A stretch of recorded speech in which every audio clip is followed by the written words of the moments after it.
En estos últimos días muchas personas me han preguntado cómo se escribe correctamente Hanal Pishan, si se escribe con H o se escribe con J. Antes de iniciar este video, quiero comentar que en el año 1984 el alfabeto maya sufrió una modificación en donde se eliminó la letra H y fue sustituida por la letra J. Entonces actualmente Hanal Pishan se escribe con J. Pero realmente, ¿qué significan las palabras Hanal y Pishan en la lengua maya? Hanal significa comer o comida y Pishan significa ánima. Entonces si la unimos se quedaría como comida ánima. Para que tenga sentido la frase, debemos utilizar un pronombre posesivo en maya, en este caso la U, que significa su.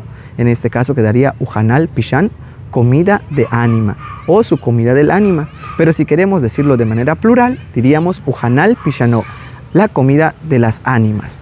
Pero antes de terminar este video, me gustaría comentarles que en las comunidades pequeñas, estos días no se les conoce como Hanal Pishan o Uhanal Pishano, sino se les conoce como días de finados.